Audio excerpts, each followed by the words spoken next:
আল্লাহ রাব্বুল আলামিন এই কোরআনুল কারীমের মধ্যে আল্লাহ তাআলা যতবার সালাতের কথা বলছেন, নামাজের কথা বলছেন, আল্লাহ তাআলা ততবার যাকাতের কথা বলছেন। যতবার সালাতের কথা বলছেন ততবার যাকাতের কথা বলছেন। সালাতের পাশাপাশি নামাজের পাশাপাশি আল্লাহ তাআলা যাকাতের কথা বলছেন। আল্লাহ তাআলা বলেন আকিমুস সালাত ওয়া আতুজ যাকাত, যেখানে সালাত সেখানে যাকাত। আল্লাহ তাআলা যাকাত সালাত প্রতিষ্ঠা করে দিয়েছেন, যাকাতও প্রতিষ্ঠা করে দিয়েছেন। যাকাতে কিন্তু যদি কোনো ব্যক্তি মুসলিম হয় তাহলে 7 থেকে 11 বছরের মধ্যে তাদের নামাজ তার জন্য ফরজ হয়ে যাবে। কিন্তু যাকাতের বেলায় মানুষের নিসাব পরিমাণ অর্থে থাকলে, কি পরিমাণ অর্থ থাকলে তার জন্য যাকাত ফরজ হয়ে যাবে। এই আল্লাহ রাব্বুল আলামিন সবার জন্য যে যাকাত ফরজ, আল্লাহ তাআলা এই কথা বলেন নাই। যাকাতের কিছু নিসাব আছে, যাকাতের কিছু অর্থ আছে। এই অর্থ পরিমাণ যদি কোনো ব্যক্তির কাছে সম্পদ থেকে যায় তাহলে তার জন্য যাকাত দেওয়া ফরজ হয়ে যাবে। তবে যাকাতের যে সম্পদটা রয়েছে 1 বছর অতিবাহিত হতে হবে। 1 বছর যদি পূর্ণ হয়ে যায় তাহলে নিসাব পরিমাণ যদি তার কাছে টাকা থেকে, স্বর্ণ থাকে, রূপ্য থাকে, তাহলে যদি এইরকম সম্পদ থাকে তাহলে তার জন্য যাকাত ফরজ হয়ে যাবে।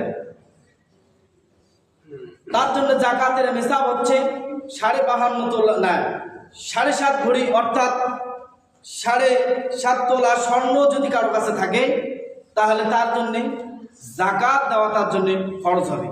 7.5 তোলা যদি স্বর্ণ কিছু কম আর বেশি থাকে, তারপর তার কাছে টাকা রয়েছে, যেই টাকাটা ভাই মিল করে দেখেছে যে আমার কাছে 7.5 তোলা স্বর্ণের বা 7.5 ভরির স্বর্ণের রূপ্য আমার কাছে সম্পদ রয়েছে, তাহলে তাকে যাকাত দিতে হবে। 52.5 তোলা যদি রূপ্য কারো কাছে থাকে, এর পরিমাণ সম্পদ যদি কারো কাছে থাকে তাহলে সে যাকাত তার জন্য খরচ হয়ে যাবে। তাহলে এখানে 7.5 তোলা স্বর্ণ, 52.5 তোলা রূপ্যর মধ্যে দেখা যাচ্ছে যদি কারো কাছে 90,000 টাকা, কারো কাছে যদি 90,000 টাকা যদি 1 বছর অতিবাহিত হয়ে যায়, কত হাজার টাকা? 90,000 টাকা যদি কারো কাছে অতিবাহিত হয়ে যায় তাহলে তার জন্যে যাকাত দেওয়া খরচ হয়ে যাবে। সেই যাকাতটা হচ্ছে 2.5%। 100 টাকাতে 2.5% দিতে হবে। কয় পার্সেন্ট? 2.5% আল্লাহ রাস্তায় দিতে হবে। তবে যে ব্যক্তি ব্যবসা করে একে দেখতে হবে যে আমি যে ব্যবসা করলাম 1 বছর আমার অতিবাহিত হয়ে গেল, যে 1 বছর আমি কত টাকা আমি ইনভেস্ট করেছি, কত টাকা আমার এখান থেকে আসছে, কত টাকা আমার এখানে আছে। যখন ব্যবসার খাতিরে তাকে গুনতে হবে আমার কাছে কত টাকা আছে। এই টাকাটা যদি তার কাছে নিসাব পরিমাণ চলে যায় তাহলে তাকে যাকাত দিতে হবে। তবে কথা আছে, কথাটা হচ্ছে যে ব্যক্তি ব্যবসা করে, ব্যবসা যদি ঋণ করে ব্যবসা করে, অর্থাৎ ঋণ করেছে, মানুষের কাছ থেকে টাকা হাওলাত নিয়েছে, তাহলে তাকে গুনতে হবে যে আমার কাছে মানুষ যদি 10 লাখ টাকা পায় আর আমার কাছে আছে 10,50,000 টাকা, তা আমার কাছে মানুষ 10 লাখ টাকা পায়, তাহলে তার জন্য আগে জরুরি হবে তাকে ঋণটা তাকে আগে পরিশোধ করতে হবে, তারপরে তার জন্য যাকাত খরচ হবে।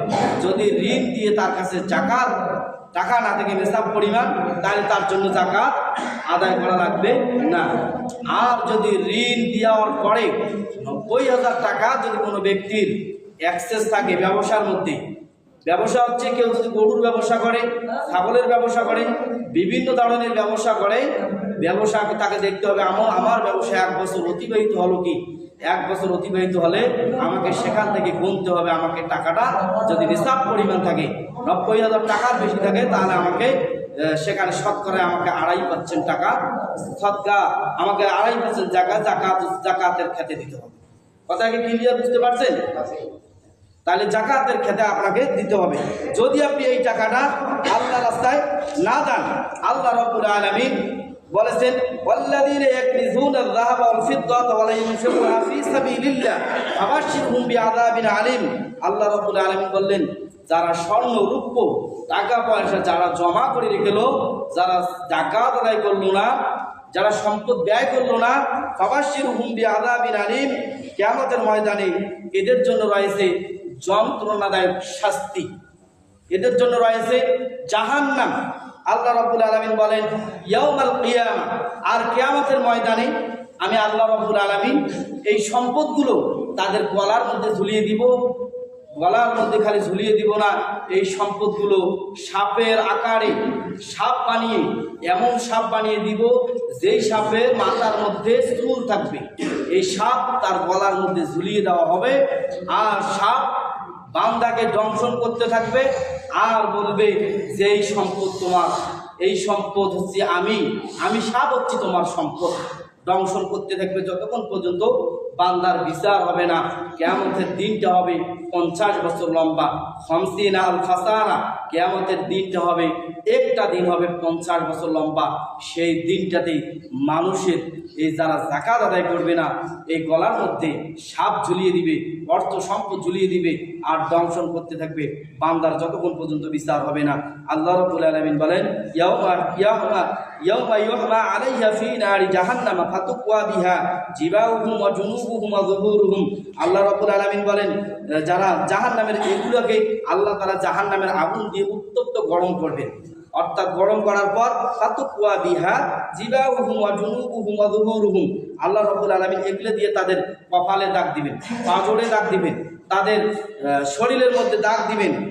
দাগ দেওয়ার পর আল্লাহ রাব্বুল আলামিন বলে হাযা মা কানাতুম লিআনফুসিকুম ফাযুকু মা কুনতুম তাকনিজুন।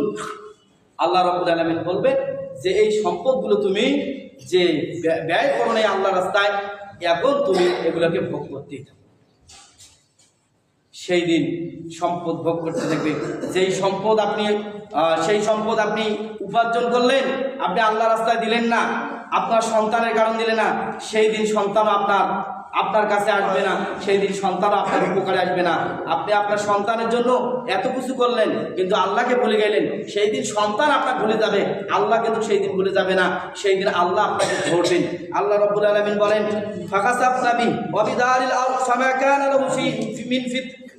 আল্লাহ রাব্বুল আলামিন বলেন কারুনের অনেক সম্পদ ছিল, কারুনের বিশাল সম্পদ ছিল। আমি কারুন নবীজি বললেন, কারুনকে বললেন কারুন তুমি আল্লাহর রাস্তায় দান করো। কারণ বললে যে এই সম্পদটা আমি উপার্জন করি, আমি আল্লাহর রাস্তায় দান করব না।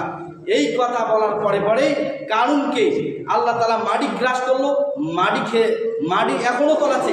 হাদিসের মধ্যে রয়েছে যে কারুন কিয়ামত পর্যন্ত মাটির তলপাকে তলাতে থাকবে। সে বলছিল কি সম্পদ আমার, এই সম্পদ আমি উপার্জন করে আমি আল্লাহর রাস্তায় দান করব না। এইরকম মানুষ আছে কি আছে না? বলেই যে আমার এত সম্পদ আছে, এটা উপার্জন আমি করছি, আমি আল্লাহর রাস্তায় দান করবো কেন? আমি তো আল্লাহর রাস্তায় দান করবো না। কারণ এই কথা অহংকার করার কারণে আল্লাহ তাআলা তখনই তাকে মাটি গ্রাস করছে আর তাকে নিষ্পাকে তাকে এখন মাটির মধ্যে চলাছে। অনেক দল ছিল কারুনের, কিন্তু কারুনকে কেউ সাহায্য করতে পারে নাই। কারুনের অনেক দল ছিল, অনেক তার ভক্ত ছিল, কিন্তু কারুনকে কেউ রক্ষা করতে পারে নাই, কেউ হেফাজত করতে পারে নাই।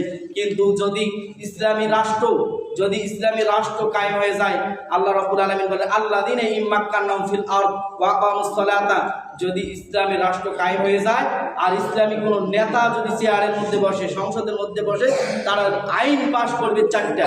আল্লাযীনা ইম্মাক্কানাহুম ফিল আরদ ওয়া আকামুস সালাত, সালাত প্রতিষ্ঠা করবে, ওয়া আতুজ যাকাত, যাকাত প্রতিষ্ঠা করবে, ওয়া আমারু বিল মা'রুফ, সৎ কাজের আদেশ দিবে, ওয়া নাহা আনিল মুনকার, অসৎ কাজ যেখানে সেখানে নিষেধ করবে। আইন পাশ করে, কি পাশ করে?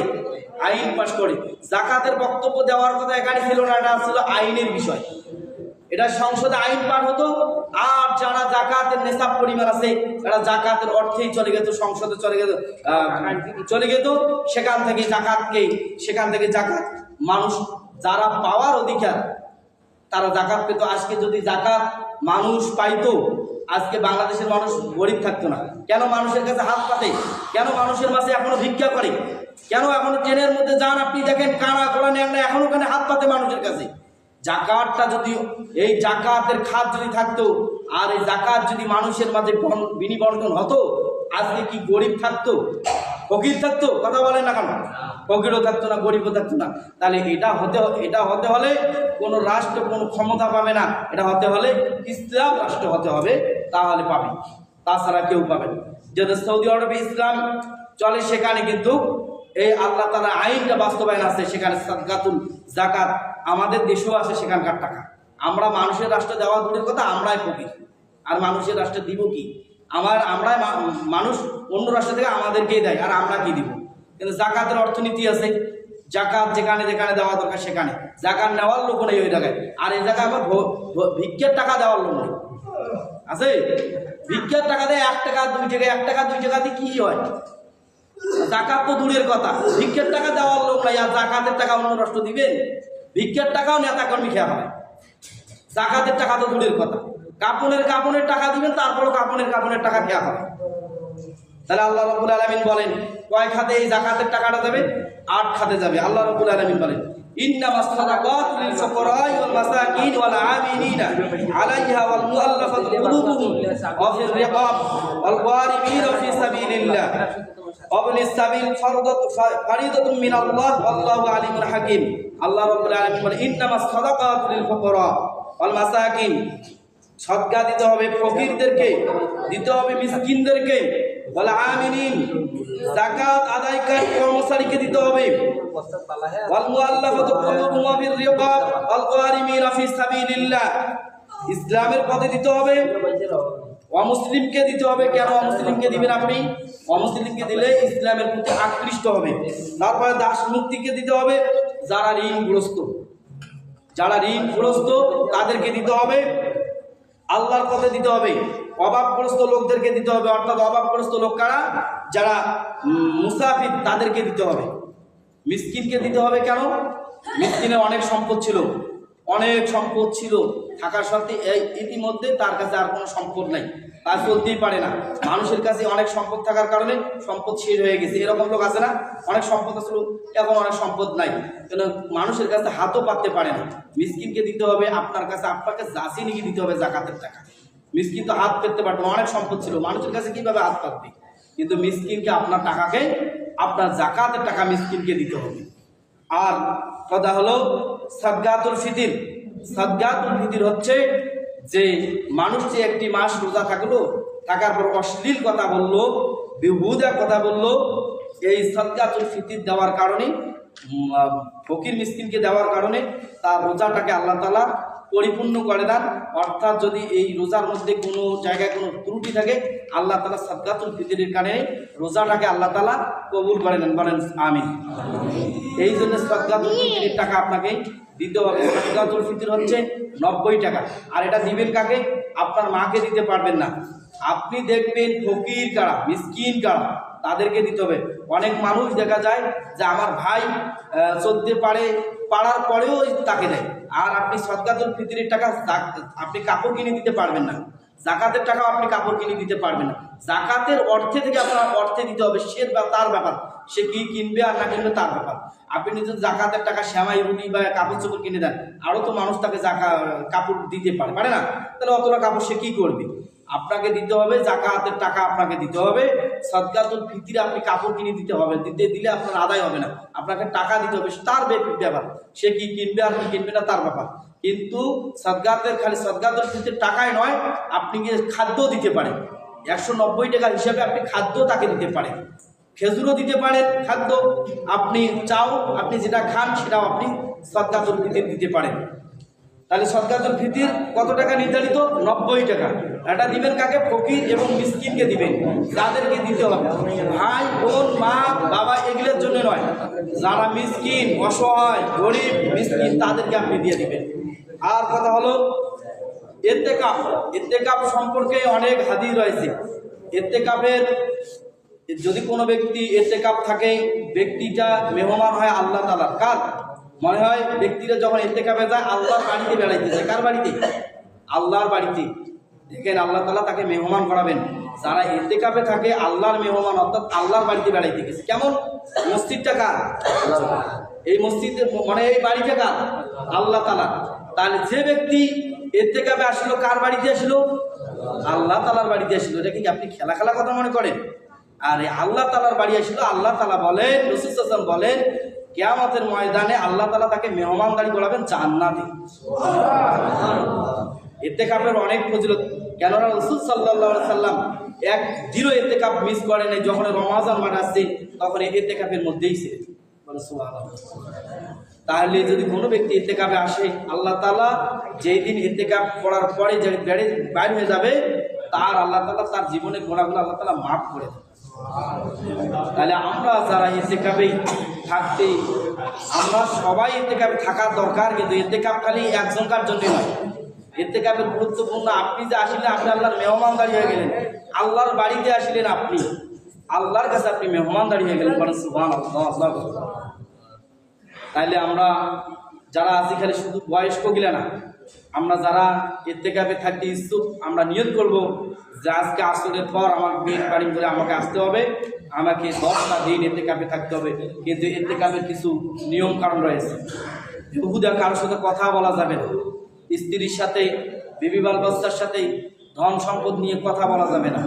আমি টয়লেটে যাব, পোশাক পায়খানা যাব, আমি চলে আসবো তাড়াতাড়ি, কারোর সাথে বেহুদা কথা বলতে পারবো না। যদি ইত্তেকাফ ব্যক্তি থাকে, তাহলে ইত্তেকাফ ইবাদত করতে গিয়ে আযানও দিতে পারবে মসজিদে, কোরআনও মাজিদ জোরে জোরে পড়তে পারবে, আল্লাহর ইবাদত করতে যা যা লাগে তাই সে করতেই পারবে। কিন্তু বেহুদা কথা বলতে পারবে না।